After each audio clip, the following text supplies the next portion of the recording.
And we are live. And we are live. You heard me say this so many times. 40,000 subscribers reached in 2 years. What you see is what you get on this show. This is real. This is me.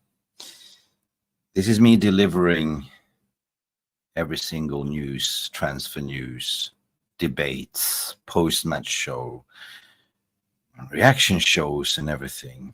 But what you don't know is the person behind this camera. This is my truth, and this is my strength that I gathered to tell you what's been happening for the past 3 weeks in my life. It's taken me a lot of time to gather this strength. I'm the extroverted person, but very introverted inside, mad about Man United, mad about this community, mad about just, speaking football has been just a privilege. But here on this show, I've actually decided that better to speak up to this community, to the global fan base, to let you know how I feel and why I've been absent. So take this time to smash the like button if you want to. It's absolutely no need, as this is quite a serious topic. And that's about it. So give me a few seconds to collect my thoughts, and I'll be back in a few seconds. Has the Premier League ever been more challenging? I feel welcome. Dit is my home, and I want to achieve success. Okay. And it's like Ten Hag, it's this intro. We all want to achieve success in life. From a footballing perspective, Man United, and being a long-time Man United fan, we dreamt the same dream to achieve success. Under the Glazers' stewardship, it was a battle. I fought the Glazers out movement very hard, with tooth and nail, provided updates regarding the takeover, participated in 1968 and all them protests for a simple cause, to make a club great again. During the summer, of course, it was a takeover from Jim Ratcliffe and a total revamp of this club, something that we haven't seen or not been used to for a while. We was kind of pinch me. Are we seeing something that we haven't seen? We appointed the best in class people, footballing operations. We've done on the transfer market. We sold 17 players. We bought in 7. And the expectations was high, and including myself. And I'm still expecting Man United to get back to the standards. But as a person, as a human being, you also have standards. And the person speaking to you has very, very high standards in life. I was taught from my family that you're born naked, you die naked. And whatever you do to become successful, like Ten Hag said here, is hard work, determination, and never give up. That's why you see that this channel in 2 years' time has grown from 0 to 40,100 subscribers. And that is all down to you as well, my community. You are the one loyal, coming in here week in, week out, day in and day out, supporting myself and Jarvis and everyone else. I'm going to tell you a story why I've been gone for 3 weeks. And it's taking me some time to collect my thoughts here. And it's not easy to sit. Not many people knows about it because I'm a very extroverted person. What you see on the camera is real. What I say is real. I'm me. But when it comes to my own personal demons, I keep it to myself. Why? Because I don't want to bother anyone. So where do we begin? Well, it started about 3-4 weeks ago. I was on a flight. I felt pressure on my chest. I felt panic. I couldn't breathe. And I thought I was going to die. I landed. I thought it was kind of going away, but it got worse. I ended up on the floor, my hotel room, grasping for air, panicking, thinking I'm going to die. Where I come from is a hardworking family. My mom and dad are immigrants from Yugoslavia, came to Sweden. They worked 3 jobs to provide for our kids. So already from childhood, I was instilled that you want to achieve something, son, you have to work, right? Nothing can stop you. Only yourself, only your mind. As a 17, 18-year-old, I quit a factory job, because that's what we were, working class family. I said to myself, I don't want to stand here in a factory and waste away, perish, just to get a paycheck. I want to explore the world. I want to be somebody. I want to have an education. I was the first one in our family that went to university, graduated with a master's degree all the way. I packed up my stuff. I looked at the map. I lived in Sweden. It spun the globe and it ended up in Australia, far, far away, down under. That was the best thing I ever done. I entered university as an international student with no money, paying my own tuition. Even had that pride that even if I didn't have money, I would fix myself. Because problems doesn't exist in my vocabulary. Sickness doesn't exist. If you're depressed, get yourself out of depression. That is my mentality. So what I did was knocking on doors, asking, do you need help?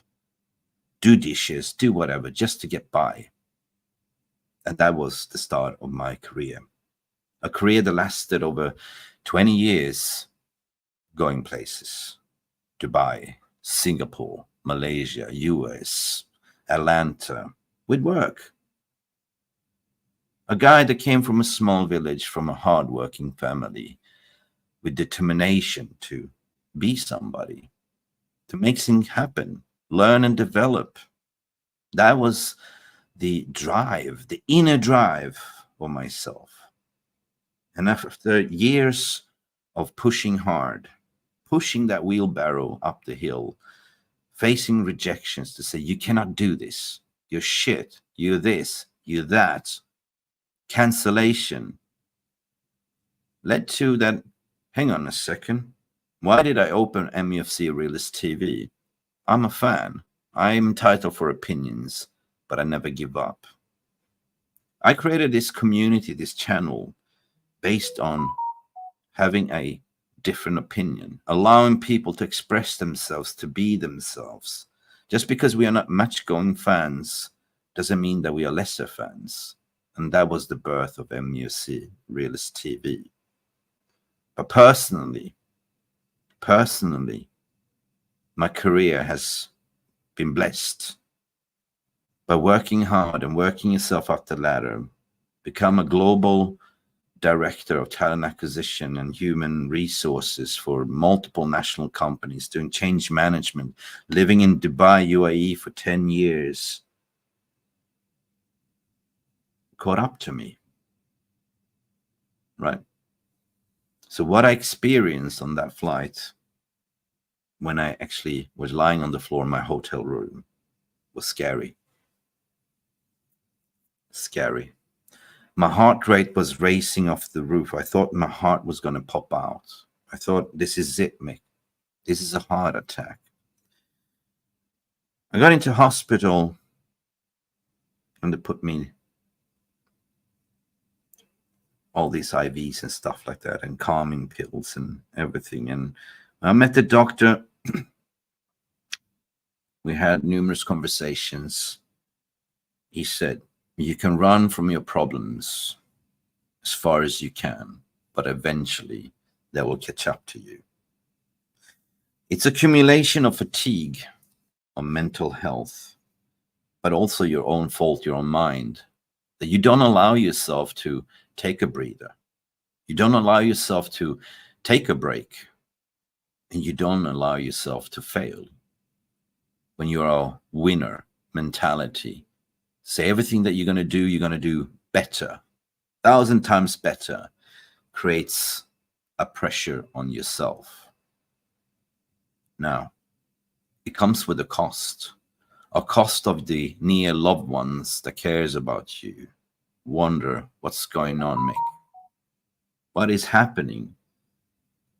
But me as a person has always been, yes, I'm very good to listen to everyone else and give people advice, but so bad on listening to what people has to say about me and what's wrong with me. So I guess it's a combination of fatigue, stress, anxiety to do better, just to be there for people. I always been there for every single Tom, Dick, and Harry. Always there. No problems. I come to you. I listen to you. I give you my advice. And this time, I need your advice. This time it's me opening up to say, look, this is me. This is my truth. As much as I love this community and channel, I was advised to take a break. That's why I haven't done live streaming for 2 weeks and more. That's why I've been too fatigued to do something. Even if I promised yesterday, I took my strength to do a sort of a warm-up. Afterwards, I felt so bad. I was struck in bed all day, just doing nothing, not even moving, just watching the games, just enjoying being a fan, just watching normal football without even thinking to do something, to do any form of content or anything, to the fact that we didn't even do a match reaction show. It's the first time in this channel history that we haven't done a post-match show. And I do apologize. Really. Really. Even Jarvis was texting me to say, hey, Mick, you're going to do something? Are we going to do something? And all I was saying, I'm tired. I said, I'm tired. And here I am, ashamed to speak my feelings. Here we are on this channel being advocate for Mental United, speaking about mental health is so important. Now I've been a victim myself now. I pushed away my family, pushed away everyone, just to be by myself. Because I'm thinking, if I get myself in trouble, as per usual, I find a way. You fall into that dark hole. And if you don't seek help, you will just sink deeper and deeper into that abyss. For me to sit here and talk right now took me a lot of strength to pick me up myself to do that. I was thinking to do a video. I was thinking not to do anything, just to let this channel perish, just sink down. But then I thought about all of you that comes in here to watch us, to listen. You are my family. You are my extended family. You are my strength. You're my therapy. So bear with me, and I do hope you understand why. This is my reason why. You know, no matter what you do in life, in work, nobody will raise a statue over you for your efforts, unless you are some Cristiano Ronaldo or some Messi to win Ballon d'Ors week in and week out, year after year. I'm just a fan like you, just a human being. Really. Really. But I don't expect sympathy from anyone. I don't. But all I'm asking for is some form of understanding, a recognition that mental health, fatigue, and anxiety do exist. You can push it away as far as you can, but it will always come back to bite you. And this is what happened to me. Seriously. And it's very, very bad. To put my hand up here to tell you my story is basically to share that everyone else out there that has the same experience, you're not alone. I'm here telling you that there is always a way out. Now, the way out here is to slowly get back into the streaming, easing out. I'm really grateful for every volunteer that's been here, Jarvis, Papi, Mark, everyone that's been on this channel helping me out. But at this stage, I am in no rush, as my health is more important than anything else. So thank you guys for understanding. Thank you guys for tuning in. I'm going to go to the comments section right now, and please let me know what you feel as well. You know, have you ever felt this way before in your life? It's kind of first time it happened to me. First time. I thought I'm gonna die. Seriously. You know, when I was lying on that floor, I thought my heart was gonna pop out. I thought I'm gonna have a heart attack. When you see flashes in front of your eyes, everything that you've done, every single person you met, it's just right there. It hits you like a punch in the solar plexus, and you realize how blessed you are afterwards to sit here and dwell on all the good things in life what you achieved, every single place that you've been to, all the hard work that you did led to something. What for? Is it for money? No, money is just paper. Money is just a tool to enable you to do things. Richness for me in life is to be able to travel, to meet new people, to learn and develop as a human being. But to what cost at the end of the day, when it all comes back and hits you in the solar plexus? In combination of being a mad Man United fan and suffering as well, seeing the ownership of Glazers, how our beloved club was going from the top of the world to being in the abyss, and to be excited about this potential new takeover in 27.5%. I was skeptic. I was suffering from PTSD, but this transfer window was something different.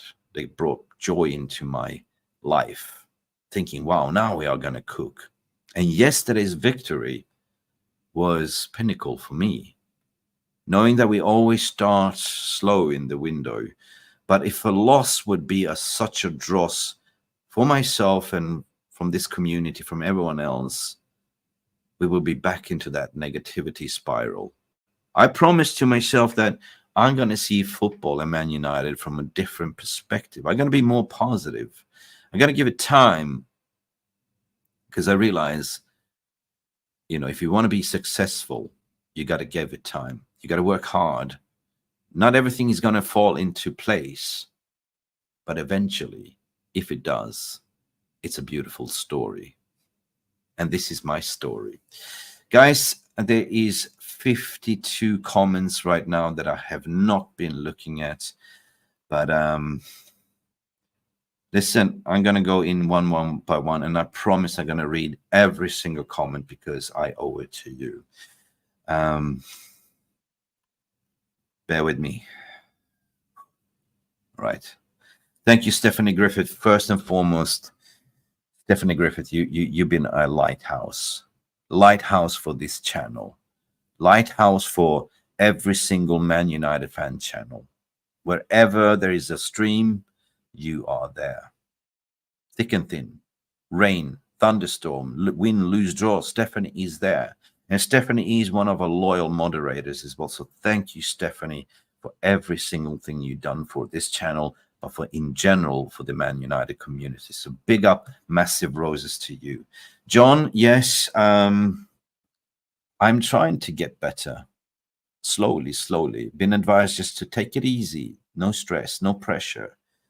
On your accord. And thank you, John. Thank you so much.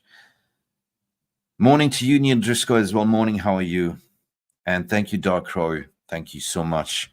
You're also one of the loyal moderators that have been with us from the very first beginning. Thank you for understanding, and thank you for your support. And, you know, keep tuning in, because we're still going to do content. Tomorrow will be Jarvis Legendary Corner, when he does over 2 hours of Martin Scorsese nerdy Man United content. We love that. And thank you, Free Bayandir. Thank you. You can tickle that like button. I don't really ask for you to do so. I just ask for you to listen and to engage as an open-ended conversation. But of course, that like button is free, and that like button is something that allows YouTube channels to flourish. As YouTube keep changing the algorithm, it's not all about viewers. It's not about likes. But if the more likes you have, apparently, the more YouTube will promote your channel to other Man United fans. For us, it's always been like, you know, to come in here and speak about Man United, which we love to do. I mean, Man United is my hobby, right? It's my passion. This channel is, I started this just as a kind of vanity project. And never did I expect to, when I started, I spoke to 0 people, and now speaking to over 40,000 people in 2 years. Wow. But behind the scenes, I do have my own company. Yes, I do. Actually, 2 companies.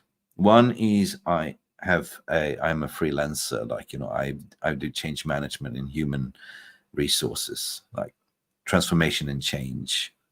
You know, I work with big companies to advise. And the other one is I'm a business partner in global talent acquisition recruitment firm. So that also, you know, takes a lot of time. In charge of talent delivery means that you search for talent, right? You go on LinkedIn, you get assignments, you try to find jobs for people, trying to satisfy the client to hit the bullseye. I've been quite successful in doing so for the past 17 years at least. But it takes a toll as well, right? And plus do this channel, and it pays the bills. As YouTube, a lot of people think, well, if you have 40,000 subscribers and XYZ, that you make money on YouTube. Reality check is you don't. You don't. You can't even make a living on it. The money that you are donating into memberships and super chats, YouTube takes half. It does, right? And I kid you not, you're not making more than 500 euros a month on the channel. The way you make money on YouTube is to get through sponsorships or corporate branding sponsorships. It's something that you've seen that people with over 1 million subscribers are very successful in doing. But what we're here for is not about the money. What we're here for is create a positive community. Win, lose, draw. Talk about United, how we can improve, the controversial, the drama. This play is not good enough. This play is amazing. All that stuff, where everyone can have an opinion, no matter what. Over less than 1 year ago, we didn't even have moderators on this channel, and look at you now. We have moderators. Sweet. We have people super chatting. We have people gifting memberships. And you know who we are. Sometimes we're being gifting 50 members. And therefore, I'm saying, for every single member, if you get gifted, the support that you give if you continue being a member means a lot for this channel. Everything that we collected, we developed into the website. We developed into make better content. And we promise we're going to do membership videos. But I just haven't had the time.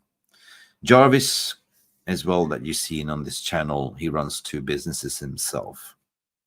So every little spare time that we do get, we invest to come here and talk to you. To what cost? To what cost? Because we love you and we love this club. We protect this club. We protect this badge.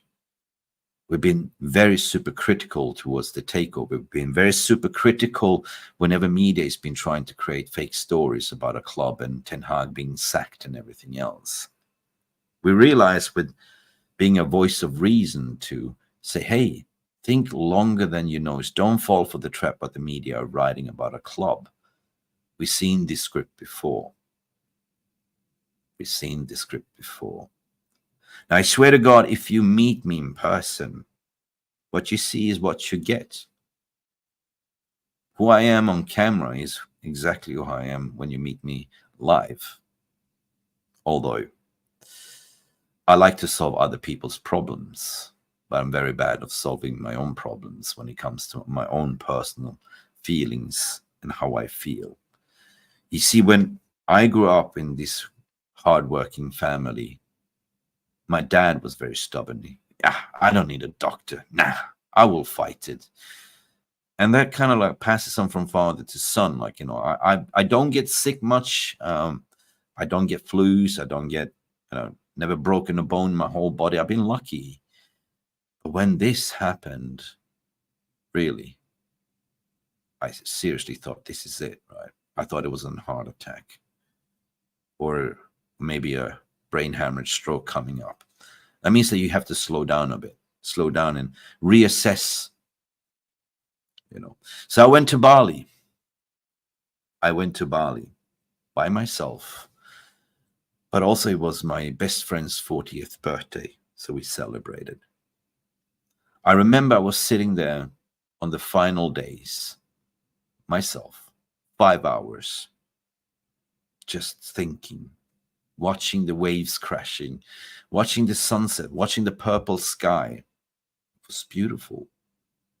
You see, sometimes you need a time for yourself to reflect, to think what's important in your life. Why are you doing what you're doing?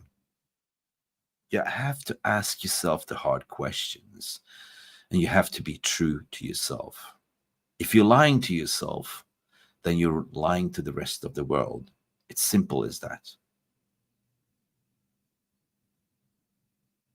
I made a commitment to myself after that when I came home. And a lot of people wondering, Mick, what are you doing in Thailand? Are you chasing ladyboys? Are you doing massages with happy ending? No, I'm not. I'm simply here because I work remotely. I'm simply here because I needed to change a picture. I needed to change the picture for my own mental health. So I thought, I come to Thailand, the land of smiles, where the weather is beautiful, when the food is great, when you have an ocean, when you can come take your dog out for long dog walks, the whole picture, the whole mental picture. So I took my family, my dogs, my cats, put them on a flight and never returned back. The purpose for me was just to stay here to the end of November here for 1 year. But I decided I'm going to extend 1 year. Because mental health for me is very important. Really. Now, I've been talking and I see we have gifted memberships coming in here from, oh my God, Rush Mano just gifted 20 memberships. Thank you, Rush Mano, so much. And I'm going to go through every single comment of you. I promise I will do. And the ones that were gifted a membership here from Brilliant Rush Mano, that always gifts membership because he supports this channel, is no other than Red Devil Studio was gifted a membership. Thank you, Red Devil Studio. Thank you so much. Elton Pile also, welcome to the family, sir. Big Worm as well. Oh, yes. I don't like worms, but you know what I mean. Big Worm. Anyway, thank you for making me smile. Tony Kidwaski as well. Lisa Jensen Olsen, welcome to the family. That guy, Moa Afzal, Gary C, Paramount, Barman was gifted a membership. Luan France as well. Denton Angus, Gary 100, Scotty at the wheel, Legends big up saying membership gifted from Rushmano, Darren Young, James Robertson, Nick S was gifted a membership, and Jay was gifted a membership as well. Paul S was gifted a membership. So listen, if I miss to shout any one of you guys, give that legend down here, the legend Rushmano, a massive pat on the back. This guy, I have nothing more than love for him. Ever since he came to our channel as a moderator, he's been supporting us in thick and thin and gifting memberships. Because I guess for some reason, by understanding that we have been providing you therapy as well, you tune into this channel because you want to have a different opinion. And therefore, I apologize that we've been absent for a while. But anyway, I'm just going to dive into all of your comments. I'm going to do, I promise that. But I just wanted to ease my heart first. And Neil Disco is saying that he's glad that United won yesterday. 100%. I do. Everyone is so supported. Like, hello, Stu, everyone. That's true, Mick. Yeah, I get that, Jim Watkins. Morning, everyone. Love hearts from Free by Yonder. Big up, love hearts back to you. Jim Watkins saying, I love you, Mick. Prayers for you and hope you're okay. Yes, I am getting better, my friend. Glad. Yes, glad and okay now, Mick. Thank you so much. Wish you all the best. Thank you, Brian, so much. Like, you know, Kenny Fan TV also been here on the, as a lawyer, been here on this channel as well. Big up, Mick. Keep up the brilliant work. Thank you. With all due time, we will keep up the good work, but no pressure from my side. Like, you know, morning in front as well. Glory, Man United, and the Reds go marching on 100%. Now we created something new, and that's Poppy. You know, go Man United, because now all we can do is to kick on the season right now. I'm super happy about yesterday, right? And potentially we're going to do a Sunday roast show with Jarvis as well. We've spoken about this earlier today when we're going to talk about this game. Look, I cannot lie. I am super excited about that 3 points. You remember me saying, I don't care how we play tomorrow, yesterday. All I wanted is the 3 points. But this first 20, 30 minutes in the half was a little bit of an old Man United. I cannot lie. I was like, nothing happened. We were rusty. St. Mary's, 12:30 kickoff. People are sleepy, slumbery. But the pinnacle point was the penalty. It was a shitty penalty, but Onana saved it. And from there on, that confidence with that team, we clicked into the gear all of a sudden. I was talking about that. We're not ready. We're still feeling each other out. We're still in second gear, trying to get it to all the gears. And yesterday, game control, man. Game control. Within the span of 7 minutes, we were up 2-0. We were punishing them. But if they have scored that 1-0 on penalty, it will be a total different mental game. So life is a mental game, and football is also a mental game. But I'm so glad that we saw Marcus Rashford scoring his goal. How it means for Rashford mentality. I know we've been very critical and slagging some players off and say, you're shit, you're that. But at the end of the day, we're all human beings, including myself. You see, what I learned in life is, you know, nobody can tell you shit, right? If you start listening to people that you can't do this, you're shit, you become shit. Seriously.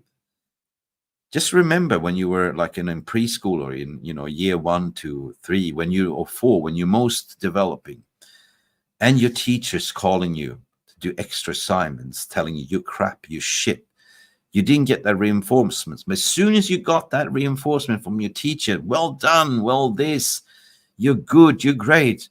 Man, imagine you're confident how it grew. And all of a sudden, you became the best student in that classroom because of that small reinforcement word. You know what I mean? Anyway, wish you all the best. Nick Cardigan in the house. You find yourself an outlet that many other people can enjoy too. That's amazing. I'm glad you find me too. I'm glad you find this channel. Thank you so much as well. Even if our daily struggles, we have 2 options. Be grateful and be humble. With grateful attitude or give up. Everything in life is a choice. That is so true. I'm a big advocate of giving advices. Look, if you are in a relationship that is broken, can be a heterosexual relationship, it can be a gay relationship, but you can fight tooth and nail, but it takes two to tango. And you can't fix a broken mirror. Simple as that. Yes, it's possible. You can glue it together, but the cracks is always there. And you will always be reminded when you look at that mirror about the cracks. Sometimes it's just better off to start fresh, get a new mirror, and you look yourself in that reflection to say, you're a sexy motherfucker, you can do this. Nobody else can tell you different. Nobody else can bully you on internet or whatever. They're not real. The only person that is real, it's you, right? The only one that can judge you is God. At the end of the day, you're born naked, you die naked. Money and shit that you made through life don't matter when you go to the grave. That's a little bit morbid, but the only one will judge you when you die, it's God. When you enter that St. Peter's gates of heaven, then you will answer for all the sins, what you've done, good or bad. But until then, enjoy your life. Make the most out of it. Don't be afraid. Because if you're afraid, if you're scared, you're never going to be doing what you want to do. So big up, thank you. I do agree. Do meditation, by the way, 4 a.m., 5 a.m. Yes, I am going to do that. I've been advised. And apparently, I don't know. I always laughed at it. It's like, nah, no. But apparently, it's supposed to be really good. The breathing exercises, 100%. Never apologize for having a break. Football will always be here next day. Sometimes we all need a time to rest. Listen, if I have a tutu horn, I will not, that's the thing, right? I'm so bad on taking people's advice and giving you advice, but 100%, the games will be there, win, lose, draw. Yesterday I wanted to celebrate with you guys, but I just didn't have the powers of fatigue. I sent a photo to Jarvis. Was just laying in bed with my fluffy dog and another cat and just cuddling them. And for the first time in 1 year, I had junk food. I was treating myself. And what I love is Haribo Sours. I think I went to 7-Eleven. I bought like 3 packs of Haribo Sours. And oh my God, I slam dunked them. And I felt so good afterwards. Goody. Yes. Anyway, let me see what you guys are saying as well. Big up, Brian Foskett. Mick, welcome back. Thank you so much, Jack Reacher. Another one that's been part of this channel for a long time. Yeah, I did agree. I think, yeah, listen, I don't want to dwell too much. But listen, the United Football Way, what you're saying here. Now we have kind of a confession. So please, if you've been through a situation, share. Sharing is caring. I've been in the same situation, man. It's tough. My way out was doing training runs, take one day at a time. Talking about it's very important. Many suffer from this. Hope you get better soon. Yeah, bro. I got back into gym. I used to compete like Jay Daly. I used to be my best self. I was 60% body fat.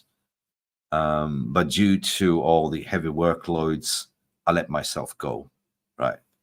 And I put on weight. And now I'm back. I'm back training, and it's so refreshing going just to the gym or just going for a walk, getting one of these step counters, the sports watches. Just do 10,000 walks a day. It's so therapeutic. And if you can see, I lost my weight and I'm getting back into the shape. So that is exactly what I'm doing, 100%. Stephanie Griffith say, no apologies needed, buddy.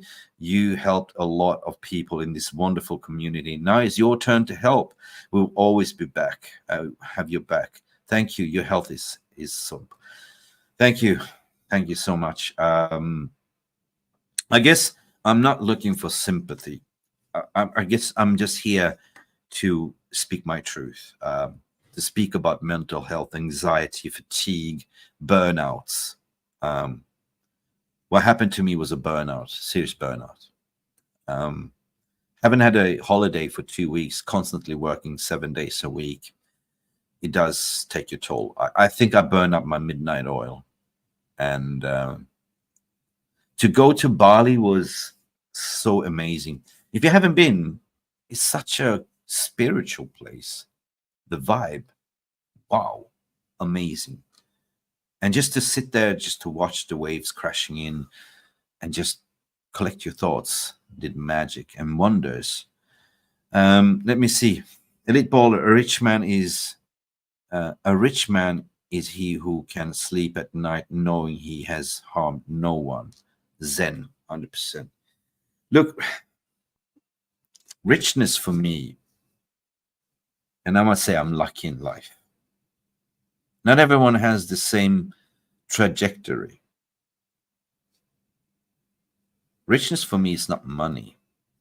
It's not success. Richness for me has been to able to travel, to meet different cultures, to learn, to meet new people, and just to have a conversation with a stranger. If I see somebody with a Man United shirt on the beach somewhere in Bali or Kuala Lumpur or something like that, I always stop them. Hey, good shirt. Hey, I love my club, and just have a conversation. And that is richness.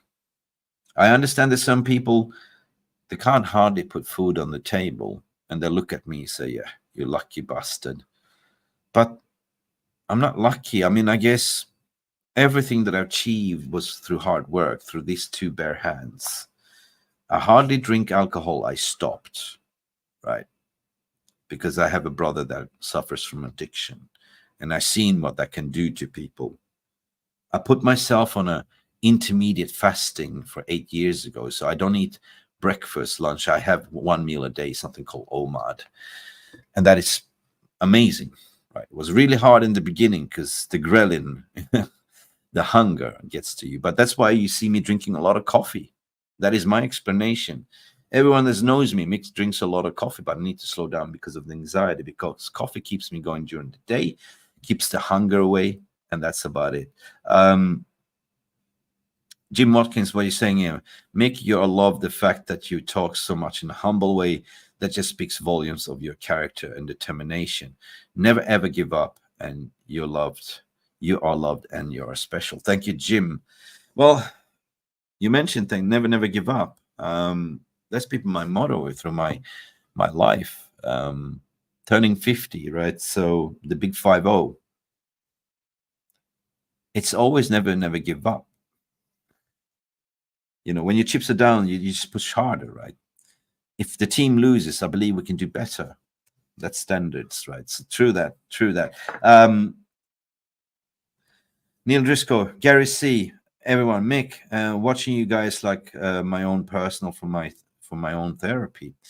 Mental health is no joke. You're not alone. You're a good man, and you're loved. Big up, Gary C. And we recognize this on this channel, like, you know, we don't want to be like everyone else. We want to be quite unique, personalized. If you see Jarvis and me having a joke, we never met in real life. In fact, everyone that's on the panel, we never met, but the ambition is to meet. But we speak a lot of the phone, on the WhatsApps and everything. So it feels like we know each other already. But as I said, like, you know, who we are is real, like, you know, reality. And what we're trying to create is you make this channel, you make this content. And the brilliant VER room, what we created, we named you the VER room. You're the judge and jury. So I've been in a lot of fan community channels, and I must say that this community we shaped is very positive. Sure, there'll be some controversial, emotional opinions, but I always say to you guys, cool, calma.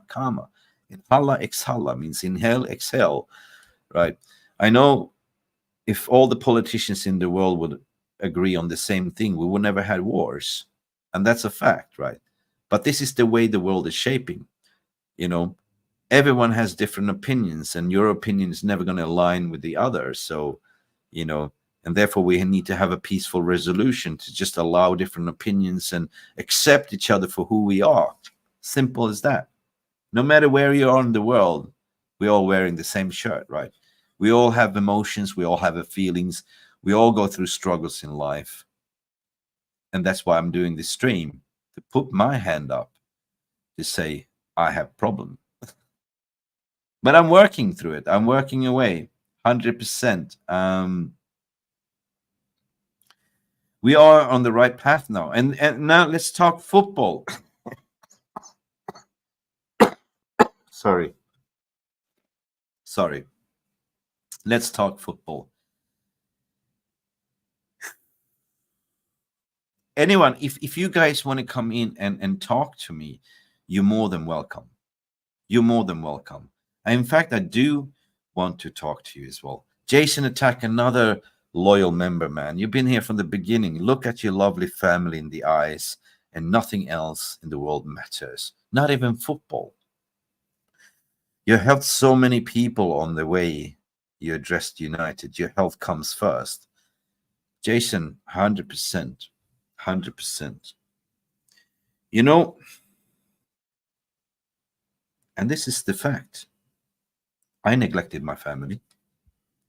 I did. I'm guilty. What, for what cost? To be successful? No. You see, the way I am, I'm a super creative person, and the way I have a compulsory disorder is that I'm a perfectionist. You know, I if I start something, I don't stop. That's the thing. You know, if I have a deadline, I make sure I'm finished 2-3 days before the deadline. And this goes back to my university days. Okay. I wanted to prove to my family that I'm going to make it.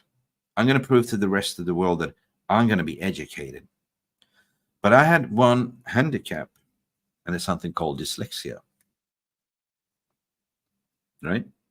That means that through all of my career, I had to work double the hard, triple the hard. Sometimes I read things, it's all hub everywhere. And that's the truth, right? So whenever we had university assignments, exams, everything, I made sure that I was finished 3-4 days before the paper was due or assignments due, just to give myself a little bit of a wiggling room to correct the mistakes.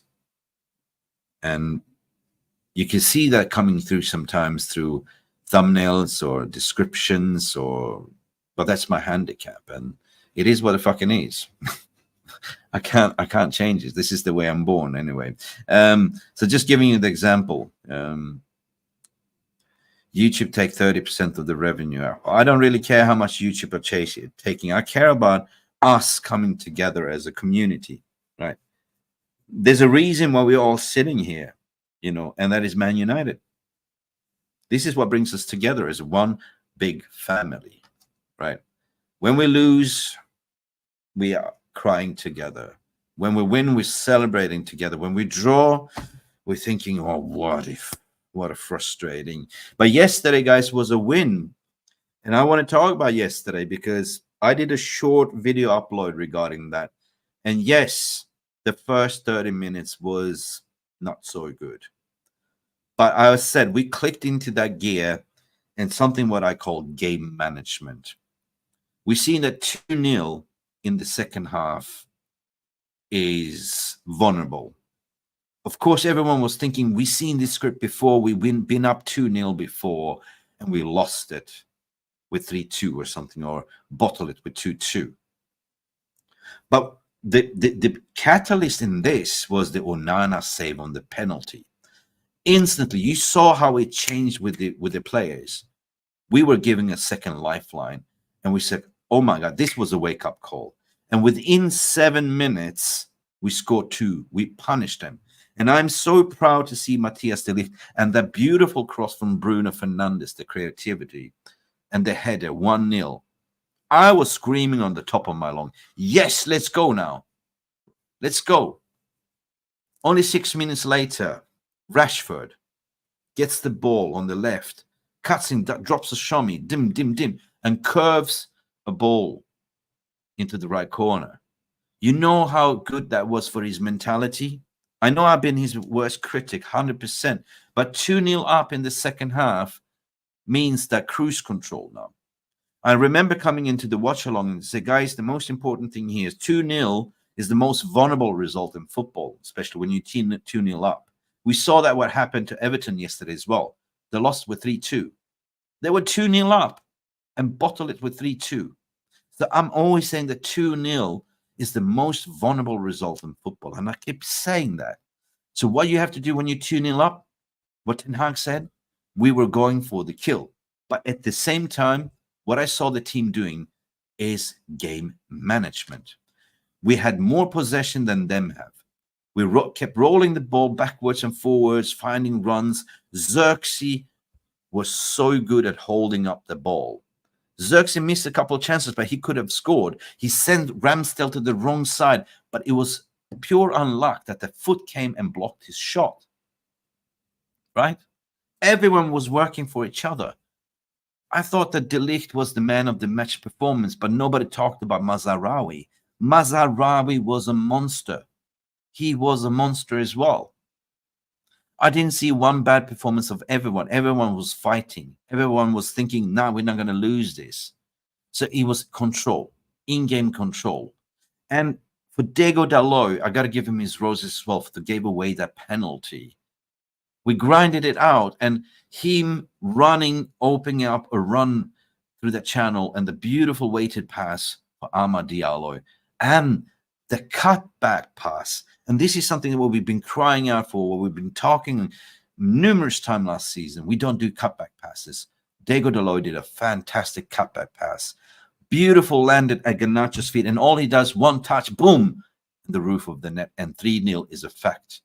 3-0 was a fact. Okay, we didn't play well the first 30 minutes, but the remaining of the 70 minutes was control. This was Man United bossing it. And I kept saying that going away from St. Mary's, I know people say Southamton is shit. They lost 4 games in a row right now. But dude, go away on away game, St. Mary's, a 12:30 kickoff to walk away with 3 points. Fuck me, that is huge, right? Liverpool lost it. Liverpool lost it. Right. Really, they did. And Villa almost bottled it as well. So that all of a sudden, table ain't looking that bad. And who gives a fuck if City's won 4 in a row when they're going to get relegated sooner or later? They're going to find guilty from the 150 charges. So they can rack up as many fucking points as they want. Who knows if they're even going to be here after Christmas, after the verdict. So go ahead, do your thing. It's just a plastic thing. But let Man United do one thing. Let Man United just take it game by game, get those vital 3 points, and that is what I want to see, right? The team that played yesterday, fantastic. Eriksen was a little bit shockingly surprised that he started in the midfield, but he created creativity, 100%. But to see Ugarte to come in to play that specialist role was music and candy to my eyes and ears, because what he did was something that we've been missing. Remember, Fred used to break up play early up on the pitch. That is exactly what Manuel Ugarte does. And I've been saying this on this channel. Manuel Ugarte is the piece of the puzzle that we've been missing. He's the one that will provide the shield for the defense and provide protection for the upfront to deliver the final ball, to win back the ball early, to destroy the game and just give away simple passes. That's what he did. And this was just the beginning. Manuel Ugarte got his 25 minutes cameo, and I'm happy. I'm happy because now this 3-0 victory means confidence. This means that we might even see Rasmus Højlund coming in as well as a striker. We might even see 2 strikers on top. This formation cannot always be like a 4 in the back. It might be 3 in the back. And the injuries was not injuries. Matthias de Ligt afterwards came out to say, well, it was cramp. I'm not used to playing 2 games in a week or 3 games. Like, I've been a little bit away. Fine, fair enough. Leach was taking off because he had a little bit of niggle on his back, but nothing serious.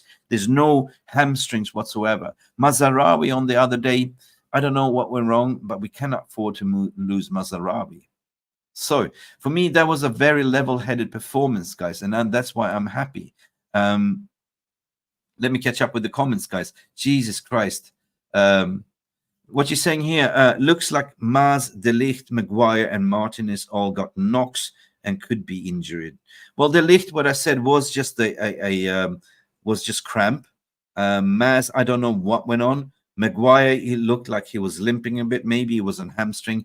Martinez, it was just the back, so they put ice pack on his back. So I think it could be all right. De Ligt cramped himself 100%. Stephanie Griffith, what are you saying? It could have. Could we, should we, would we, doesn't matter. We did it. 3 goals, 3 points. Yes, clean sheet for Andre Onana. And guys, listen, I put my hand up because I was critical to Andre Onana. I said, but yesterday, he was great.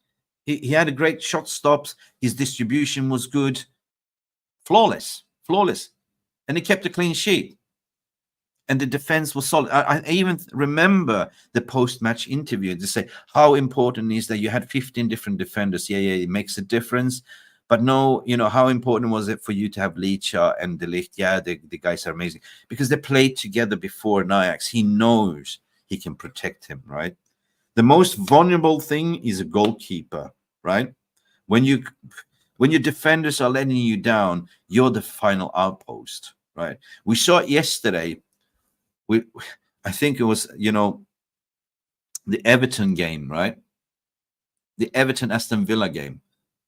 Jesus Christ, that was a stonewall penalty from, what was his name? I can't remember the goalkeeper. So Ricardo Martin. I can't remember his name. But it was a stonewall penalty, and he saved it.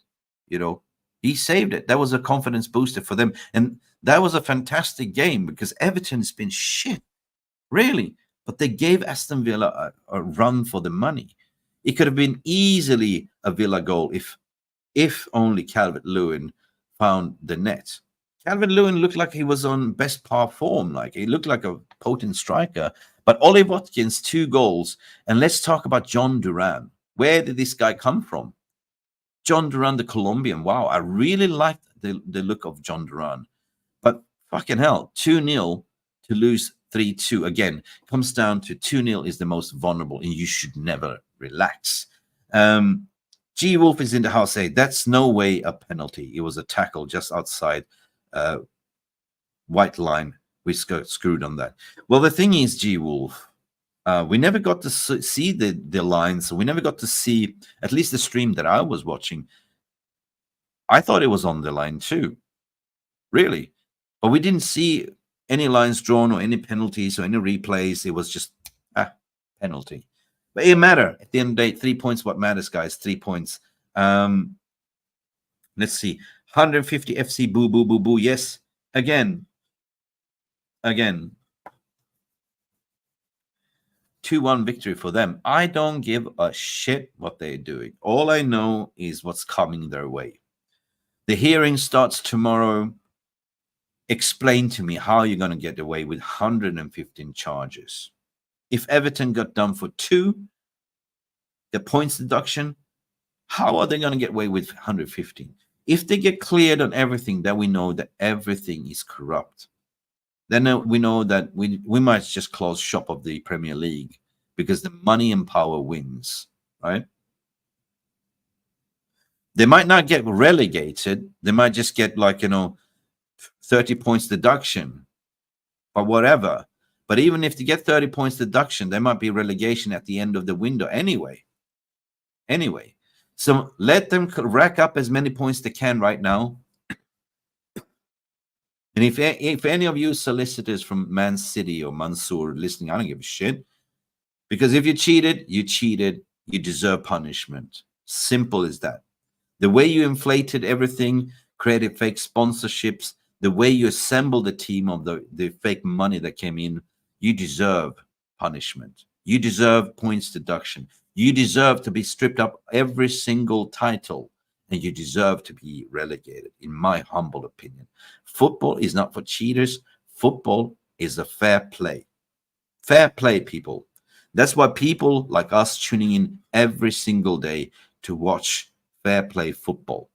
But unfortunately, with the VR, it hasn't been really fair either. As results gone, how was this a pen? How was that an offside?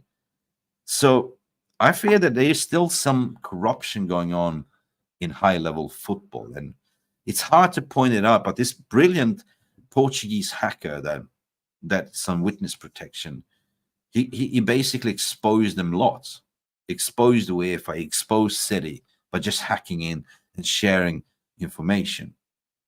So I think that they will definitely go down. 60 likes, 60 likes. A win is a win. Thank you, guys. Guys, if you can get the likes button up, I'll be really appreciated, even if you're watching in retrospective. I don't ask you, but to do so.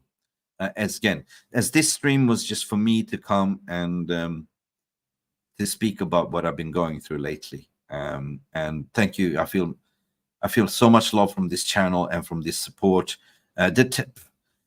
Jim Watkins saying that penalty saved what was not a penalty, in my humble opinion. That was a game changer, 100%. I'm just catching up with everyone, please. Trevor Wade, big up Trevor Wade. Mazraoui injured, could have been the groin, not sure. Well, guys, if you know anything, if you have any information, Mazraoui, what it was, groin. If it's a groin, I don't know. But listen, we still have players that can come in, like, Luke Shaw seems to be A-OK. We still have also Malacia as well. We still have Harry Amas that can play as well. And Diego Dalot can go back to his natural right back position. It's just the left back that's worrying me at the moment. And Diego Dalot has been deputizing on the left. But if you notice the difference, when we switched Dalot to the right, he created that 3-0 assist by driving, doing the run, and doing the cutback pass. So Diego Dalot, his best position, according to my opinion, is on the right. On the right. So we need a left back, proper left-footed left back to come in there. So will Luke Shaw hit the ground running? No, I don't think so. Can we play Harry Amos? Yes, we can. I mean, he did it well in the preseason, and if you're good enough, you're old enough. That's simple, my opinion as well. Onana changed that game with saving the pen. Yes, but what a shit pen it was as well, right? Let's see. If you concede, you don't lose. And if you don't score, you can't win. Clean sheet victories are so sweet and builds the team confidence. That is the best comment of the day, I would say. That's so true. That is football. That's called football. If you don't concede, you don't lose. If you score, you win. That's football. You don't have to sit here and talk about style of play. Football is a simple game, people. 2 goals, 22 players on the pitch. What is the purpose? To put the ball in the fucking net. That is football. Now, how you do it, who gives a shit? So people talking about style of play here, formations. No. What really matters, ever since football was invented, is to put that fucking ball into the net and win, and don't concede goals. And in between, we have referees, and now in between, we have technology to decide what is a goal, what is not a goal, and what is offside, what is not offside. When I started to play football, right, as a kid, we even played with no offside rules, right? There was that 7-a-side football. There was no offside. So the whole purpose was to put the fucking ball into the net. You feel me? But the way football has evolved with money and sponsors, and, even Premier League makes a lot of money because they sell TV rights. They want to create tension and drama and all that stuff. And referees, are they biased? No, of course not. They're always a fan of some other club. And yes, and you don't really know what's going on in the VR room because you don't have any clear communications. If everything was just transparent the way it used to be, football would be such a simple game. And by the way, football is for the common people. It's always been. But the way it's going right now, the way they're raising the ticket prices, paying 500 fucking quid to go to see a Man United game. Are you fucking mad? Right? Back in the days, you used to go for a tenner. Even 5. But 500 fucking quid to watch a game. Jesus Christ. And then you're trying to make ends meet to put food on the table for your family. And for the season ticket price holders as well. Jesus Christ, are you out of your mind? So football has become all about money at the end of the day. But that's why I'm so glad that if FFP cracking down, if the Premier League is cracking down on the rich owners to say, you cannot fool us. Money don't mean shit here. Okay, threaten us with lawsuits. Create your own fucking super leagues. Who cares? Football is about culture, heritage. Man United, heritage. Over 100 years, heritage. Man City, what are you? Chelsea, what are you? Plastic. Plastic. Money can't buy you happiness. Money can't buy you love. Culture can, right? Newton Heath. Come on. History. Newton Heath. What do you have, Man City? What do you have, Chelsea? Well, Chelsea, you have a lot of supporters jumping the ship supporting Man City. You don't do that. You can change your wife, you can change your girlfriend, but you can never change your footballing team. Seriously? You're born supporting Man United, you are through with and through. You never divorce Man United. No matter what. No matter what we've gone through the Glazer situation, we've been suffering. We've not won any Champions League, any Premier Leagues, but we fucking love this badge because you never swap. You never, ever, ever swap. And that is the difference of being a true Man United fan and being a fake fucking City or Chelsea fan. Sit down. You feel me? Okay. That's about it. Madhouse, what you saying here, brother? Hey, Madhouse, how you doing? 100%. Sorry. Drink some water, Mick.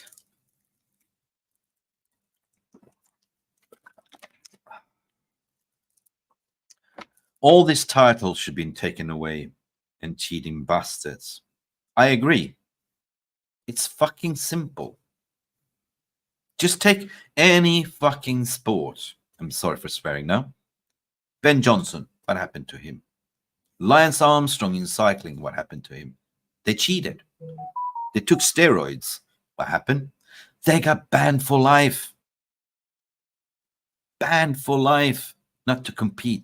They stripped up all the medals, what they won. Right? And now we're going to talk about this gender thing right now. You can switch your sex and compete in a women's category if you used to be a male. Get the fuck out of here. You see my point? Nothing about that. But for me, sport should be fair play. Fair play, right? I'd rather see Premier League going down on the PSR, FFP, scrutinize things that it should be equal in a way. Just because you have a rich billionaire owner that owns half of the oil fields in Saudi Arabia doesn't mean that you can just go in and spend crazy money and get away with murder, right? They will love to do that if you're a Newcastle fan, but they can't because they don't have like the revenues. But if you look at City, how the fuck can you all of a sudden declare that you have more revenues than fucking Real Madrid? That has been a culture club for 100 years of revenues, and you can't even fucking fill your stadium empty-head with 20,000 loyal fans. When you won the Premier League or the treble, how many people came out to celebrate? Zilch. Zilch. Whenever you go, when they're playing in the Champions League, mostly tourists comes there to buy your fucking shirt. Do you hear them sing? No. You hear the away crowd sing. So how the fuck is this not cheating? Make it make sense. Make it make sense.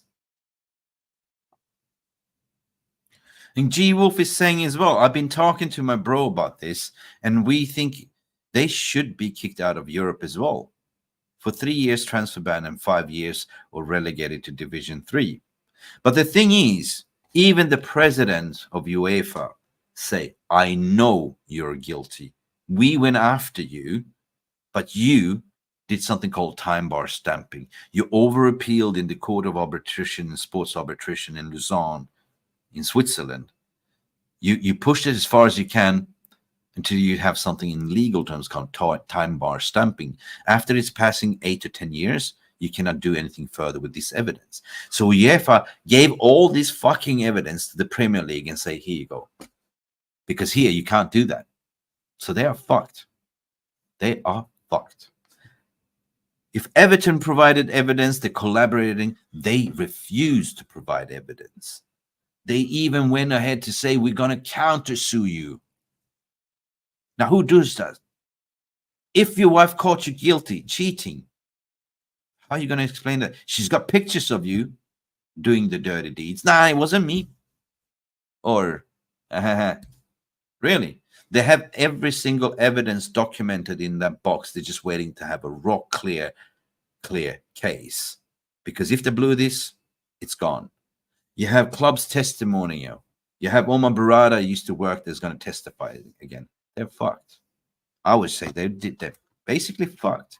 What are you saying here? Harjit, all this bullshit about style of play is code swallow at the name of the game is to score more goals and then the other team and win the game. Bill Shankly once said, football is a simple, complicated by idiots. 100%. Wow, what a freaking comment from Harjit. True that, my son, true that.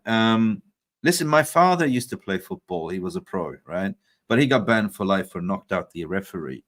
Because referee gave them a bollock. So dad had enough and gave him an uppercut. And I was just 5 years watching from the sidelines. And that was my memory. I remember how the referee flew up in the air. Like, you know, like he just don't care. He's just like, woof. And my dad got banned for life. But he did it for the team. But he regretted because he was banned for life because he couldn't play football. But when you have a cheating, corrupted referee, that needs to be called out 100%. True. I played the game. I was a left winger, to be honest, as well. But football is very simple, guys. It's like a collective team sport. It's not like golf when you're playing for yourself, right? Sometimes you have bad days at the office. Sometimes you don't have the synergy. Sometimes it's like a link. If you have 11 players that are on the same page, you might have 2 players that are not really feeling up for it. They should just put their hand up to say, like, you know, please sub me out. Because so if you have 2-3 players that they're not in form at the moment, that creates the imbalance, right? And that might lead you that you lose the game. When you talk about style of play, shit, 4-4-2 is 4-4-2. You know that. 4-3-3 is no. We all know what that is. Playing out from the back's been doing for years, right? That's the new thing, like, that's the new trend. That is the new modern way of football nowadays. But that football changed. Like, all of a sudden, I wouldn't surprise if we're going to see 4-4-2 with 2 strikers on top. But now the trend is we need a goalkeeper that can play like a centre back. But what's the fucking purpose? The job description of goalkeeper is to save the fucking goals. All of a sudden, we want a ball-playing goalkeeper. And that is the new trend, right?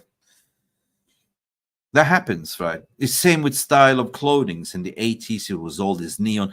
Style of clothing's changed as well, right? And this hairstyle, and now in the mustache area and the bearded history, you see it's changed, right? Same goes with football. Style of play is more of a football. It's a style, like, you know, you set a style, a system that you want. You created the game plan. It's a game plan, right? It's a game plan.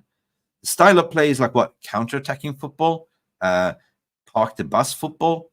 Hey, that's not a style of play. Each manager creates their vision, right? And as a manager, your job is to take that seed, that vision, to plant into your players. Now, some players have not got the IQ to understand, but it's what happens on the pitch that you as a collective team need to pull each other together, because the gaffer will shout, but when you have 70,000 people, it's hard to hear. Sometimes even hard to hear the referee whistle, right? The style of play is bullshit, right? Shortly, you can have an identity, kind of how you play. Like Man United used to play, like, you know, counter-attacking football. Like Pep Guardiola's tiki-taki identity, playing with, you know, passing the ball around like it's a handball, right? But the simple fact is that, yes, you recruit people in there are specialists in what they do, right? Ugarte, specialist CDM. He's got a job description to do. Onana, his job description is to save the fucking shots. Don't let the ball go in. The striker, Xerxes, Rashford, Garnacho, your job description is put the fucking ball into the net. It's football. So I'm tired to hear these people to say style of play. It's called game identity. Identity. It's that, like, who you identify yourself, who you are. You work for Pepsi or Coca-Cola. That is an identity. That is like people and culture. We have certain values and beliefs that everyone should believe in and follow. That's why you work for Pepsi or Coca-Cola or any kind of company. It's called employee branding. That is a style. That is what attracts you to work for these people, to work for that boss, because he develops you, he understands you. And the same thing happened with Matthias de Ligt. He came to Erik ten Hag because he knows Erik. Erik developed him from the youth. So you can argue to the point what is a style of play, but I can tell you, style of play is just a system. It's the overall brand identity. Who do you identify yourself as what you are? Are you going to play a counter-attacking football? Are you going to play a possession-based football, high press, lots of goal scoring, conceding a lot of goals? It's football. It's called football. Simple as that. It's always been foot fucking ball. Not like you go in America where they call football, where they hardly fucking kick the ball with the foot. It's fucking handball. The only time they kick the ball in AFL there is when they have a fucking field goal. So how the fuck can you call that football? Make it make sense. But here in Europe and everywhere in the world, we're playing with the foot. The only time we use the hands is when we throw in. But back in the days when I used to also play, we used to play five-a-side. We even had, instead of throwing in the ball, we used to have the free kicks in. And what if they change the rules to make it more compatible? Instead of a throw-in, you have a kick. Oh, that'd be something. That'd be action. Let me see what Thomas Swedgenes is saying here. That game yesterday, Chawalski versus Bournemouth, most yellow cards in one game. 14 of 15. I lost count. Unbelievable. Yes. This is how this is strange how referees are now influencing the game, right? You can be from a different country's cultures, language, but you meet on the pitch and everyone understands football. That's coming together and unite 100%. And you can even see that, Thomas, after the game when there was a fair fight, it's like boxing as well. Even if you get knocked down or whatever, you always go and thank the opposition, hug each other. Hey, man, you give me a fucking good punch here. Good, man, good fight. You see the players doing that as well. You're walking around, they're shaking hands. Hey, man, how you doing? So the cameras don't see what they're saying. Right? It's a game. It's a game. But your mental health, it's never a game, people. You got to remind yourself that football is just a game. Sure, you can be like me. I hate to lose. I love to win. And then when we lose, I soak for days. I'm angry. Take me 2 days and I'm back on track again and thinking, I'm excited because I love my game. I love my team. I love my football players. Right? But it is just the way it is. It is what it is. Thank you, Jim. Lovely stream, Mick. Really enjoying it today. Me too, man. I really enjoy talking, basically. Just, Trevor, wait. And that was a problem with the hair. Well, he was a brilliant shot stopper, which was his job. And first foremost, 100%. All of a sudden, we need to do a fashionable thing, and he needs to be an outfield player. Yeah. Yeah, true. The hair was never a problem for me. The hair was, I love the hair. How many shot stops he did, how many amazing, mind-blowing saves. We can talk about mind-blowing goals like John Duran's goal yesterday from, I think, 34 yards out. What a wobbler, what a shot. And there's nothing a goalkeeper can do. But David De Gea has saved those shots. David De Gea has pulled a rabbit out of hat many, many times with his acrobatic moves. So tell me, goalkeeper, what is his job? Okay. Are you a football player or are you a goalkeeper? It's fine.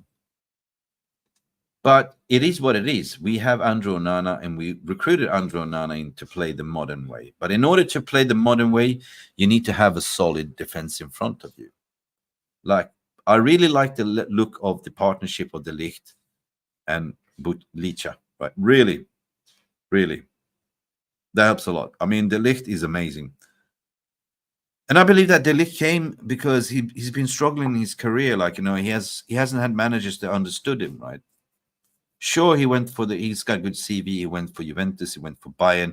And when Bayern fans cry up a petition like, why are you selling him? That means that, yeah, they really rated him. But Matthias De Ligt, you think that he is old because he's been around since he was 17. He even looks like a little bit thin-haired, but he's not old. He's like fucking 24 years of age. He's got plenty of years. And he's still, a centre-back becomes the best prime time in his years, in his pomp, in 27, 28. So you can imagine if we get Matthias De Ligt on his pomp as well, and what he's doing right now. I think defensively, the way we were playing out from the back yesterday worked.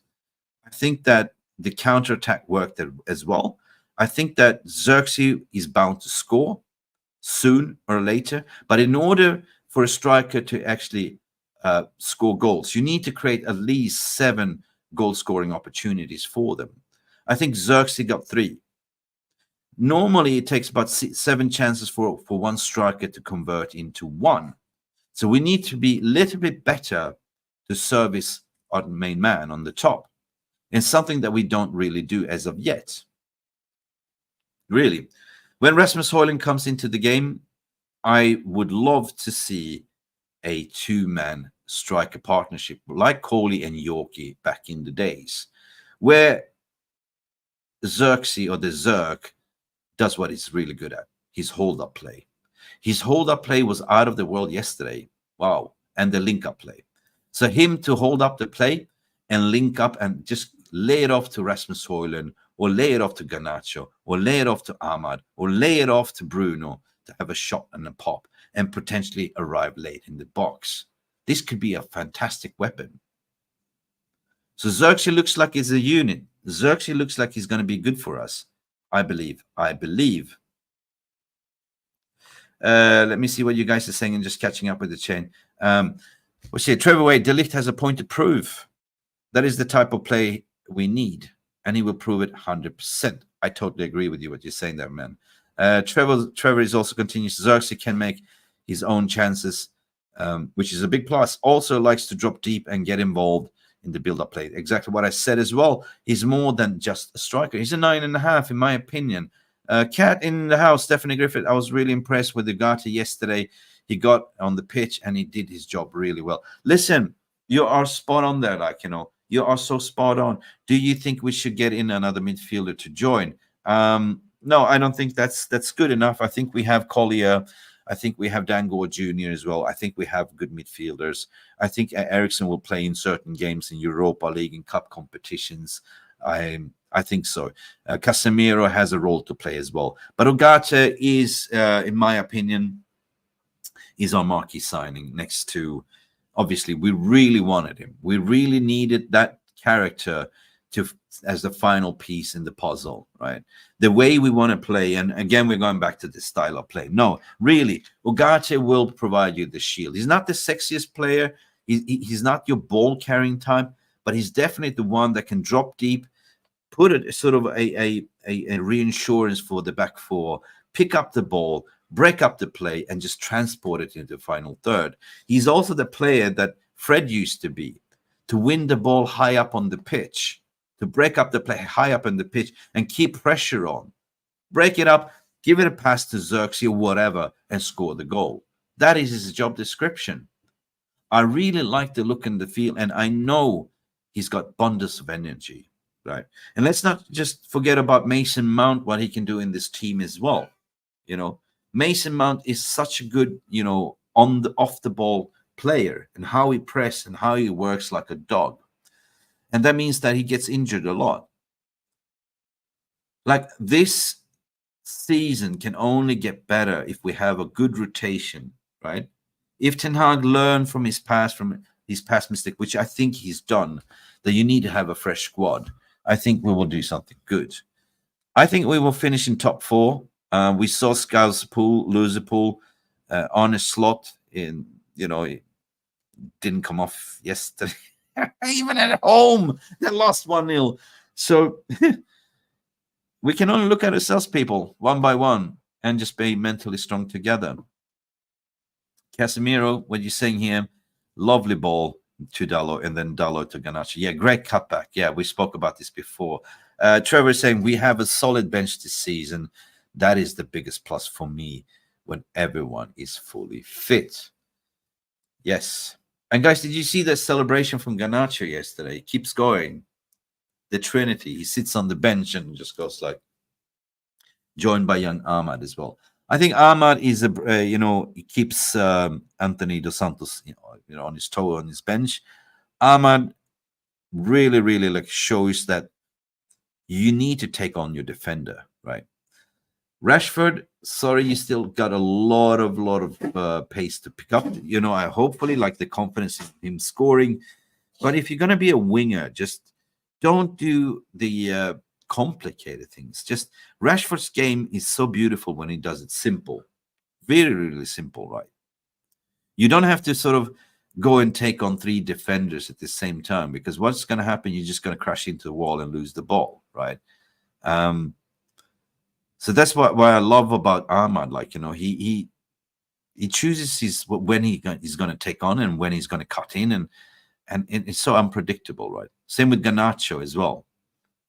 But we do have weapons all of a sudden, and judging that we have Chido Obi Martin as well, which Arsenal are crying crocodiles tears on, we still have options on the bench in terms of Ethan Wheatley as well to come in as a striker. We still have Rasmus Højlund to have, I think Rasmus Højlund would have a fantastic goal scoring season as well. So listen, when everyone is back, we are ready to attack anyway. 70 likes, people. What Stephanie Griffith is saying, I really appreciate it. Casimir, what you're saying here. Good afternoon, everyone. Some Sky Sports News presenters just laughed at Rashford. That's called Crystal Palace legend. Won't be laughing next week when we trashed them. Yeah, listen, Crystal Palace drew 1-1 as well, and we're playing Palace away. Listen, at the end of the day, I don't give a fuck what they're doing, the pundits, right? I don't. They can talk shit as much as they want. And this is my problem. You're an ex-player, dude. You don't play the game anymore, so shut the fuck up. You're getting paid money there to sit and talk shit about United. Fuck off. Really? And you've been given a script from the editorial to say, speak about United. It creates a lot of agenda. And that's how it is. Trust me, I work in media. I'm a freelance journalist as well. I know how it is. When you work for certain papers, the chief editor has an agenda and you need to follow that. You cannot derail. Man United, speak about Man United. We saw what happened over the international break, people. What sold stories? There was nothing to report. They created fake fucking stories just to keep the gravy train going for them to make money, which was absolutely bullshit and fake. So wake up and smell the coffee and just tell them to fuck off, to be honest. All these pundits, all this ESPN, they all have one agenda. It's about talk shit about United, right? Never, if we do a good game, there's not even one positive thing that comes out of them, from Shaka Hislop and the fucking Stephen Nicol and the bottle glass man. You can see like goldfish swimming around his fucking glasses. Craig Burley, yeah, whatever fuck his name is. They can all fucking do one. They're fucking Liverpool's channel.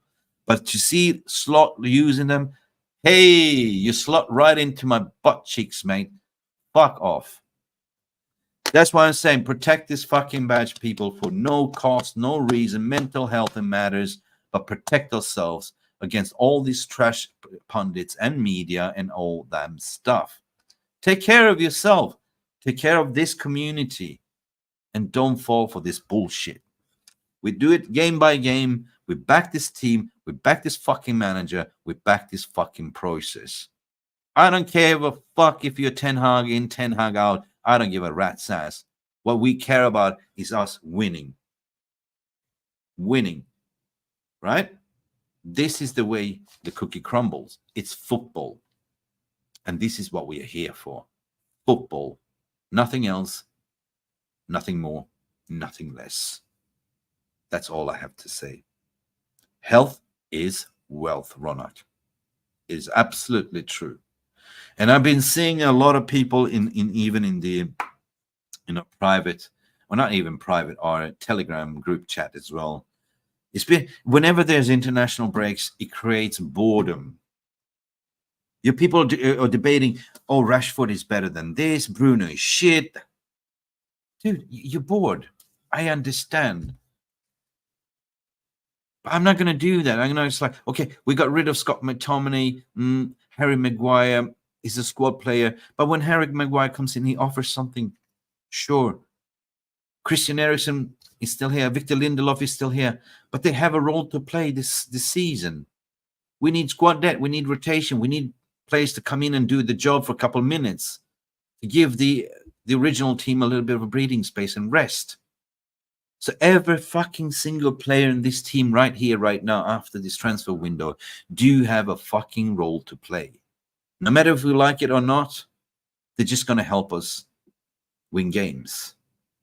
But that's what football is all about. This is what Man United is all about. Win fucking games. One love, Manchester United for life. That's it, Brian. That's why I said before. You cannot change. You can change wife, girlfriends, and everything else. Forget about these Chelsea fans that converted over to City. But you never change Man United badge. If you know what this means. Never say die. Never, ever say die. Support this badge, support this team, support the manager, support this process, support this team for fuck's sake. That's what we do. If you lost your way, let me just remind you, this heritage goes long, long, hundreds of years away. Newton heat, baby. And the Glazers sooner or later will perish. Ratcliffe's genius plan to go in, I understand it clearly now, to only get 27.5%, with then coming in to put in his own money to sell OG Nice and to put all his eggs in Man United in something called debt to equity. We've been speaking about this on this channel, trying to explain what that means. How we're going to clear this debt is that Ineos will invest in this debt. And in return, part of the purchase agreement contract, they get Class B shares. They're putting money into the stadium, the new build, it gets converted to Class B shares. Ladies and gentlemen, this is Sir Jim Ratcliffe's move. It's called hostile takeover. Now, wake me up when it's done, but I can see this happening right here in front of my eyes. They're going to invest $2 billion in a new stadium from his own pocket. And for that, he's going to acquire more Class B shares that gets converted, debt to equity. So the day Glazers will be fucking gone out of this club, and we don't even see them having a fucking influence at the moment because they've been hijacked. Every single footballing operation decision was appointed. Omar Barada, the new CEO, not a puppet. Dan Ashwood, Director of Football. Omar Barada appointment. Ineos appointment. Jason Wilcox, Technical Director, not a Glazer appointment. Right? Do you see what I'm getting at? We have Christopher Vavell was given a permanent head of scouting. Right? We got new footballing training coaches. Right? Van Nistelrooy. We got rid of fucking the Deadwood, the silent one with the iPads. René Hanke, the new set piece coach, new total medical staff coach, new environments, new restructure of a training ground. What I said, this is the most important thing, the training ground and the facilities, because that's, if you don't have the latest modern science, you're going to continue having recurring injuries, and they fixed it. So guys, you have to understand to trust this process. I know it's boring when you say trust the process. We heard this one before, but now it's the open heart surgery that is really going on, and we are closing up this wound. We have operated the open bypass surgery, and now the surgeons are putting the stitches back into a heart. And the healing process takes time. If you see it the way I see it, your life will be much, much easier. If you have high expectations straight away that we will hit the ball running straight away and win titles, yeah, perhaps we could. But remember that this is the first proper transitional rebuild. It's been done since Sir Alex Ferguson left. This is the manager, the only manager that's been given his third year. The rest has been fired after 18 months. So let him do his job. Let them do the job. He's got all the tools right now. There's no excuses. All he can do right now is to play football, to develop the players. He's got all his tools, all his backroom staff there. So all we can ask for is give him a little bit more time, guys. We are getting into gear. We are having a team and a bench that could challenge. We are going to play in Europa League. We are going to play in all the FA Cup and Carabao Cup and all these cups. And eventually, if you're lucky, we're going to drink celebration cups or whatever beer cup or whatever champagne or whatever you prefer. But when he says, speak to me where we are in May, that means that they have a plan. And they don't intend to finish 8th in the Premier League. No. I do expect us to go deep in the Europa League. I do expect us to win cup competitions. And I do fucking expect us to finish 4th. That's what I believe. Anyway. Big up everyone. Cat is in the house. George Vukalic. Big up everyone. Removed from the Glazers. Anchor completely. I totally agree. Let me see. Thomas Svedjenes is saying green and gold, green and gold, green and gold. Free Bayander. Yes. Yes, 100%. 75 likes. Yes, let's see where we are at the comments. Sorry, it's getting a little bit more. Brian Foster, what are you saying? Born February 1958. After that, what happened in Munich? I was born to be a Red and proud of it. Look, Brian, my grandfather was at the game, Red Star Belgrade. He was there watching his heroes played. And I get goosebumps because he told me the story so many times. They played in Belgrade. And then after that takeoff, it was horrible disaster, right? My grandfather told my father, and he told me so many times of this story, his idol was Sir Bobby Charlton, right? He was. And my father was George Best. Right. And they always had arguments against each other who was the better United player. Of course, I grew up in the Fergie area. So for me, it was like, always debate of, Rooney, Van Nistelrooy, even Ronaldo. Although what Ronaldo did in the later stages, I condemn. And I try to preserve my thoughts of the Ronaldo that played in the good old years for United. The rest, I don't really care. Piers Morgan can do one. And that's about it. You know what I mean? Who was the best United player in my opinion? Oh, fuck me. When I grew up on the Fergie, of course, he was the captain, right? Never say die, captain. Never, ever fucking say die, captain. We're talking about Keano. Roy fucking Keano. That man.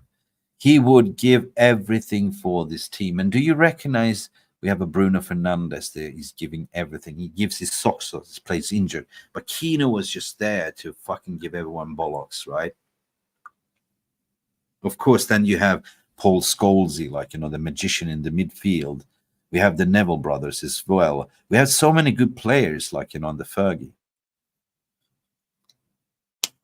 But Ruud van Nistelrooy to sit on the bench in the dugout, one of the best goal scorers I've seen, makes a fucking hell of a sense how he can transfer his skills to our strikers. Anyway, What you say here? My dad's idols was Sir Bobby and Eusebio. Wow. And even my favorite player. You see, I have curly hair, right? This is me letting my hair out. Curly hair. When I grew up, I was always wearing the Argentinian number 10 on my back. Guess who? I give you one. Guys, guess who in the chat? Number 10, Argentina. I grew up in the 80s and 90s, so give you one guess. Going once, going twice, going 3 times. You're not fast enough. We're talking about Diego Armando Maradona. Wow. He was my idol, right? I had curly hair, and then people called me Maradona, like, you know, Mickey Maradona. I wanted to be him so bad, like, you know, I even bought his shoes, Puma goal-getters, Armando Maradonas, and all that stuff. I want to be him so bad. And I remember the goal of God, Maradona, when there was no VAR. I think it was against England in the World Cup, when he actually punched the ball into the goal. But poor Maradona, God rest his soul and peace, he got into the Neaples, he got in with the mafias, and he never managed to get out of there. Never. They get a stronghold out of him. He got into the cocaine business and shit. You know what I mean? So football player, you got to surround yourself with the right type of people. I'm talking about you, Marcus Rashford, with your brother and everything, bad influences, or your career is finished. Pretty much. Be professional. The hand of Coke. We're not sponsored by that one, that brand. Best captain ever, Keane. 100%. Best captain in my United's history. Met him and elevated him even more in my eyes. Yeah, what a captain. Listen, Duncan Edwards. Sorry. Listen, Duncan Edwards. What a fucking player. Never lived to see him. But even that, my grandfather was saying, listen, son, he said to my father, forget about everything. Duncan Edwards. That was the discussion. My grandfather said the best player ever to play in United shirt under the Busby Babes was Duncan Edwards. Okay, we had Nobby Styles as well and all them, to be honest. Anyway, Maradona. What a player. Those players don't exist anymore, right? Maradona, Pele. Now we just have money merchants, right? Now people are just playing to the end of the twilight, to the 40s, like Zlatan and everyone else. And Ronaldo went to the Saudi League. And what was the fucking fuss of him? You know, he wanted a move. So he went to PS Morgan. And instead of going to a proper club, he went to Saudi to make more money. You don't even fucking need more money. Shit. This is where I lost respect for Ronnie, to be honest. Like, he's the GOAT. You ask me Messi or Ronaldo, I always said Ronaldo, of course, because you're a Man United supporter. Messi went to MLS, and that era is gone, you know. That era is gone. Erling Haaland, what a fucking robot, what a striker. But as he plays for Manchester City, nobody cares. Nobody's give a fuck. Okay, you play for City. Who cares if you scored a hat-trick? It just kind of feels like that. It's like empty. Doesn't mean anything. Now imagine then if they get relegated for some reason they get charged for all these 150 and then they get relegated to Division 3. Imagine the exodus of these players. Do you think they're going to follow this club to play in Division 2, Division 3? No, I'm out of it. Come January window, they're going to go. And that's going to be a bargain for most of the clubs to say, whoa, would you snap up Erling Haaland? I fucking would. We wanted him. Ole Gunnar Solskjaer said we proposed, but the club said no because they was fucking inept. Right? But now when we have the proper footballing people and Omar Barada sitting at ex-Man City, how many players will you snap up from them in January window? Let me know in the comment section.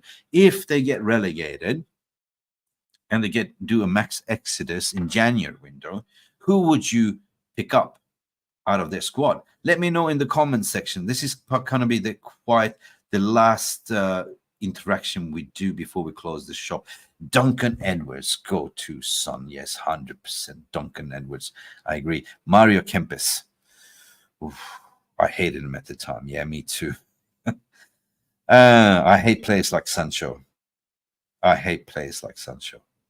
Seriously, Trevor. Yesterday's game, he saw how happy he was there, like, to come in. Oh, this is money grabbing whores. I'm sorry for using that word, but passion merchants, right? It's all about money, right? You have no sense of loyalty for who you play, right? Sancho got recruited and we paid the big money. He didn't play his part. He didn't give a shit. He was lazy. He was just, ugh. Come back to Dortmund and loan. He was like, oh, all of a sudden I'm going to put in a shift. Yesterday he put in a shift. Happy, smiling. Fuck off, right? Either you play for the badge or you don't play for the badge. Simple as that. If you get a job offer, you don't want to go there because your heart is not in there. Your dream job is to still play, is to work for Apple. Then you wait for Apple, right? You just don't join the competitor like it used to be BlackBerry or whatever, just because it's a similar industry. No, fucking wait till United make a call, and when you're in there, play for the fucking living God, your socks and your give it all. It's like that song with John Legend, I give you all to you, you give me all to me, right? All of me loves all of you. You know that song. That's what we want to see, right? City fans want irrelevant treble. Yeah, true. So Madhouse would take none of them. So if they become free in January, what you're saying here, players play of City for the money, not for the badge. City have no history, they have a legacy of illegal dealings, and that's about it. You take De Bruyne, but he's fucking old now, right? Guardiola. No, Rodri. Fuck me, I get Rodri in there.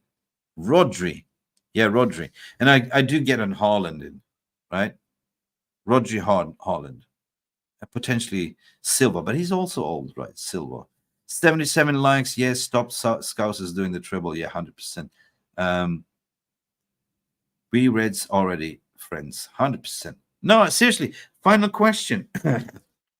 Out of the City squad right now, if they get relegated, so let's say they cease to exist in January, they totally say you're not allowed to play, you've been banned from all the European competitions, or they keep playing to say, well, you're going to be relegated and anyway you're going to get 40 points deduction. Who would you take if they were up for grabs, right? I take Haaland in. I take Rodri in as well.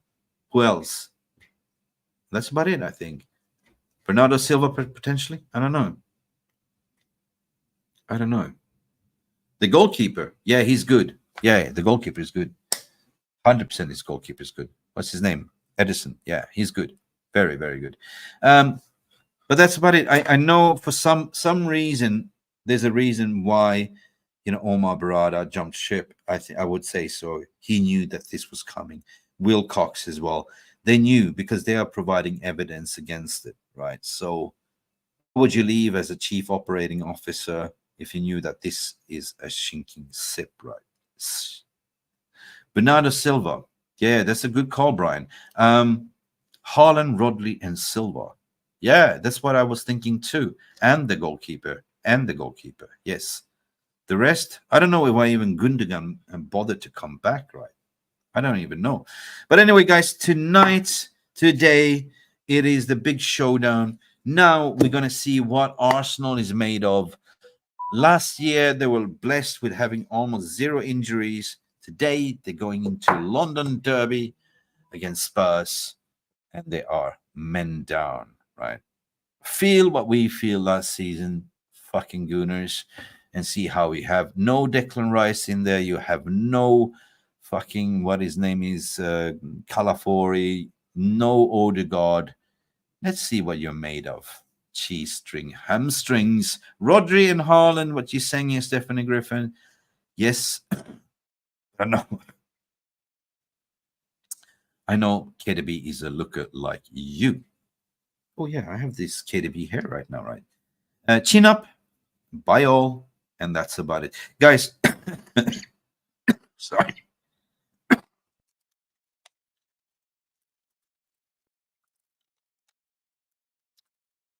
just want to thank you all. And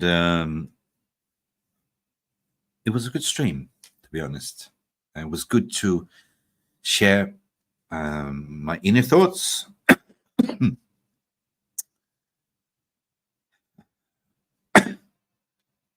Sorry. Water.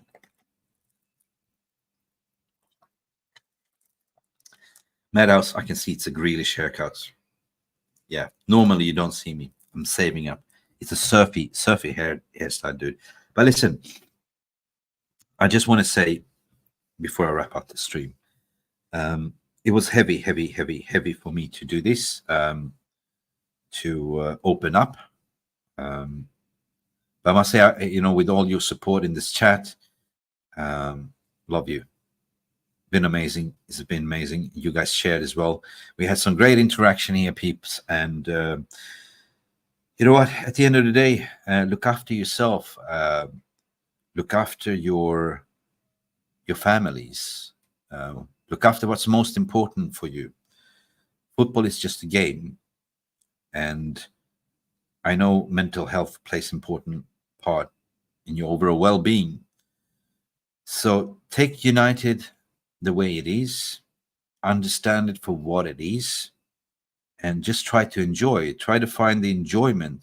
Try to find good passage of plays instead of focusing on negativities if we lose. I know it's not easy, but I promise you on this channel from now on, we're going to be trying to find all the positive angles. We're going to be here for you. Thank you so much, guys. Yeah, Cat, big up. Sometimes you need to get it off your chest. True. But when you don't, the problem is with me is that, you know, who do you trust to speak to? And who do you talk to? And my way of dealing, my way of working, my way of thinking is to, problems doesn't exist for me. It's always been solutions, right? If you take off the problem in your vocabulary and start using solutions, you feel so much better. But even nobody is God. Nobody is, we're just humans, you know what I mean? So the more you keep it inside, the more anxiety builds and the more will hit you. So, you know, instead of talking to one person, I decided I will go live to speak to all of you. Yeah, even Madhouse is saying that's a Grealish hair though. Anyway, guys, love you guys. Thank you so much for tuning in. You are the best. Like Tina Turner, God rest her soul. You are simply the best. Listen, we will be back tomorrow with Jarvis's Corner. And yeah, looking forward for that one. And we will watch the rest of the games here, football. But until then, guys, people, you know what to do. You don't have to subscribe or like, but if you do, really helps the channel. Looks like this. And as what we say here, football is just a game. And if you take it too serious, you become like Mini-Me.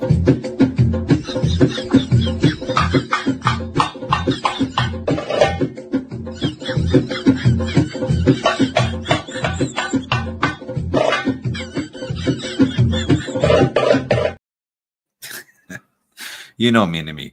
You don't want to be that person, and you want to be you on best version of yourself. Guys, love you and leave you. Take care of it. And thank you for tuning in. Thank you for listening. Thank you, everyone, for sharing. Thank you, Rushmania, for your beautiful membership gifting. And most important, stay beautiful. Glory, glory, Man United. Oh, what Papi says, go, go, Man United. Let's take it game by game, day by day, challenge by challenge. And if you do want to drop a comment in the non-live comment section, share, please do so. But I am out of here. I'm gasping for air, and it was difficult, heavy conversation, but enjoyable. Thank you, people, and see you to the next time. Bye for now. Thank you so much for stopping by and watching Mufc Realist TV. Don't forget to like and subscribe and follow us on the socials.